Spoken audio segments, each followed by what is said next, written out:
oyo gwolabye bamuyita Honorable Joel Ssenyonyi amaze okubanga atikkirwa amateeka amanya g'amajjuvu ye Joel Basekezi Ssenyonyi yazaalibwa ng'ennaku z'omwezi 20 mwezi gwa Desemba omwaka gwa 1996 emyaka Museveni gye yakamala mu buyinza Joel Ssenyonyi gy'ayina omwaka Museveni mwe yalayirira mu January nga president Joel Ssenyonyi bamuzaala mu Desemba. So olunaku olwaleero Joel Ssenyonyi ali wali ku kye bayita Law Development Center amaze okubanga afuna obuyigirize obulala. Atamanyi kino kye bayita Law Development Center eno education institution mu Uganda egaba courses ezenjawulo naddala mu mateeka era yegaba kye bayita back course era njagala okubanga nkuwano kye bayita overview eya Law Development Center. The Law Development Center is the only institution in Uganda that offers the back course leading to the award of the postgraduate diploma in legal practice. In the early 2000s, the LDC was plagued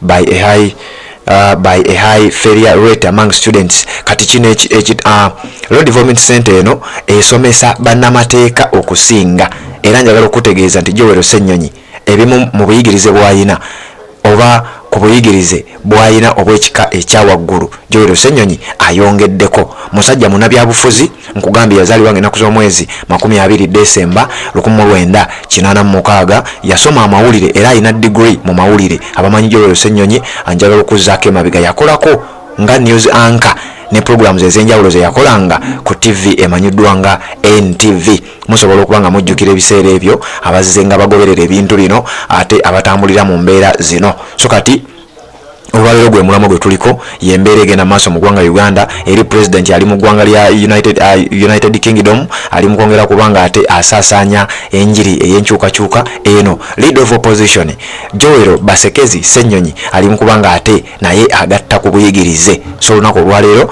z'ensonga ezisinga obungi ze tugenda okubanga tukutambulizaako. Joel Ssenyonyi mubaka mu parliament akiikirira Nakawa West constituency mu parliament eno ey'ekumi era yafuuka officially omubaka wa parliament ng'ennaku z'omwezi 24 mwezi gwa 5 2021 olunaku lwe yalayira yaddira Michael Kabaziguruka gwe yajjayo ku bubaka bwa parliament side za Nakawa West ku kaadi ey'ekibiina ekya National Unity Platform. Joel Ssenyonyi ku myaka 37 gyokka ye leader of opposition. Olwaleero lwe twogerera musajja mufumbo mukyala we bamuyita Fabrice Nagawa Ssenyonyi nga bafumbiriganwa officially mu bufumbo bwa ddala mwaka gwa 2020 era balina omwana omu era ng'ono yasomera Makerere University degree mu mawulire. Kakati Joel Ssenyonyi we twogerera agasseeko.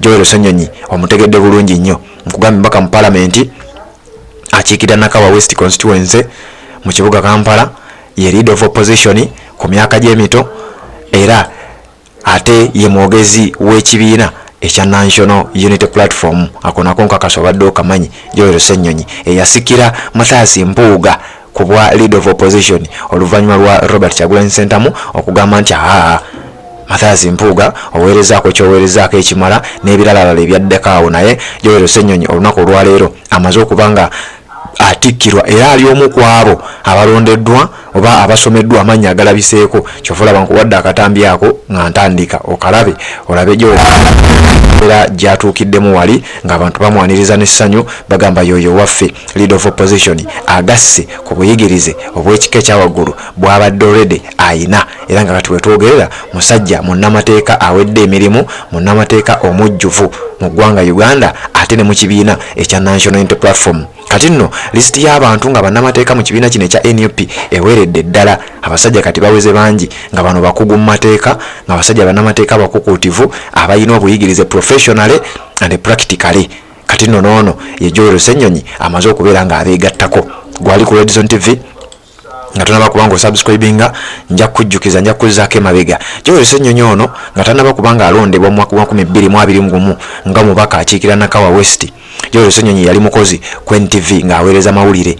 Joel Ssenyonyi ono era y'omu yali muntu ayagala ennyo eggwanga lye olw'ensonga Joel Ssenyonyi yalabikirako mu kwekalakaasa okwali kulwanirira bannayuganda okulaba nga bajjawo kye bayita OTT.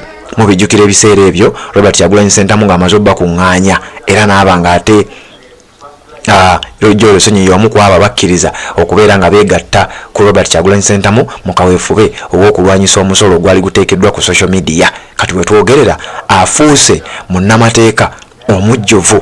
Jjukira amateeka g'e Uganda bw'osoma diguli mu mateeka kubanga Joel Ssenyonyi yatikkirwa diguli mu mateeka naye osigalawo kati okufuuka kye bayita atone oba okubeera munnamateeka omujjuvu.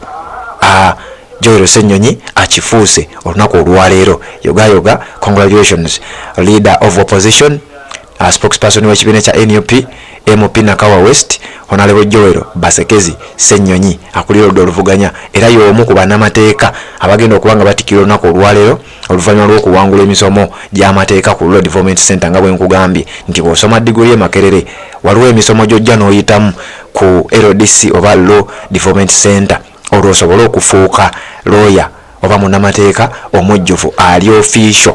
Era kati ekyo bwe kiba bwe kityo Joel Ssenyonyi olwaleero kati munnamateeka omujjuvu. Ate jjukira olunaku lwajjo wabaddewo okucelebratinga ennaku 10 Joel Ssenyonyi ze yakamala mu office ey'obwa leader of opposition. Wabaddewo ebigambo bingi nnyo okuva we yalayira mu mwezi ogwa Desemba omwaka gwa 2023 Joel Ssenyonyi nga yakalondebwa ku bwa leader of opposition.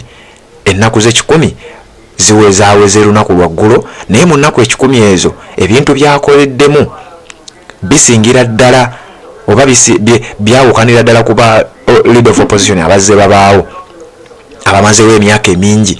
Kati nno Joel Ssenyonyi ye abadde wanjawulo nnyo mu nnaku zino 10 zokka ze yakamala. Okitegeeza nnaku 10 bw'obalabalamu awo zibeera emyezi 3 ndowooza n'ennaku nga 10 oba ennaku 9 okusinziira ku myezi engeri gye giba gitambuddemu. So kaakati Joel Basekezi Ssenyonyi munnamateeka omujjuvu eyeegasse ku bannamateeka abalala abajjuvu abali mu kibiina ekya National Unity Platform.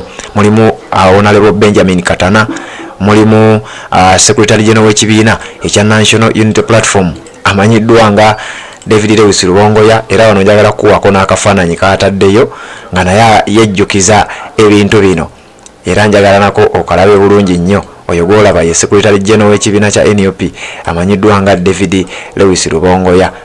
Naye yasoma mateeka era sebo kati naye munnamateeka omujjuvu. Kati ekibiina ekya National Unity Platform be bamu ku bantu bekiwezezza.